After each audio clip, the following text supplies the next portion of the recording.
तर लोकसभा निवडणुकांची रणधुमाळी आता सुरू झालेली आहे। त्याच संदर्भातल्या टॉप 9 बातम्या पाहूयात।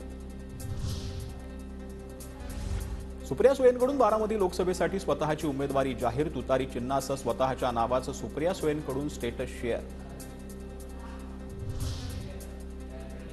संभाजीनगरची लोकसभा कुणी लढवावी हे पक्ष ठरवेल। पक्षानं आदेश दिला तर लोकसभा नक्की लढवेन। माझी इच्छा असणं किंवा नसणं याला महत्त्व नाही। अंबादास दानवेंची प्रतिक्रिया।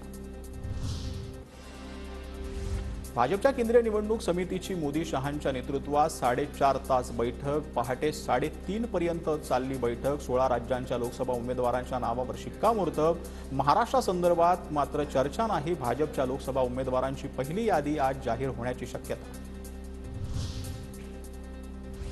एकटे लढलो तर 6 किंवा त्यापेक्षा जास्त जागा जिंकू। मवियाच्या जागा वाटपाच्या पार्श्वभूमीवर प्रकाश आंबेडकरांचं विधान। स्वबळावर 48 जागा लढण्याची आमची तयारी।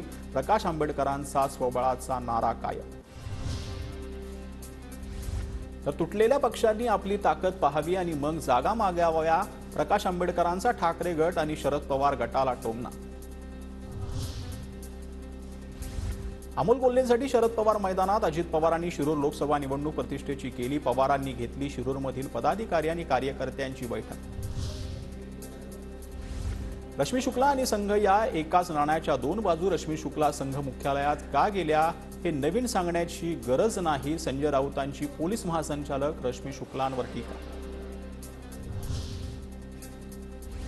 पेंग्विन आणून निवडणूक जिंकता येत नाही। पेंग्विन काम करत असतील तर त्यांना पक्षाच्या कार्यकारी अध्यक्ष करा। आदित्य ठाकरेंच्या वक्तव्यावर बोलताना आशिष शेलारांची उद्धव ठाकरेंवर टीका। राज्यातले पेंग्विन सरकारपेक्षा जास्त काम करतात। आदित्य ठाकरेंची सरकारवर टीका।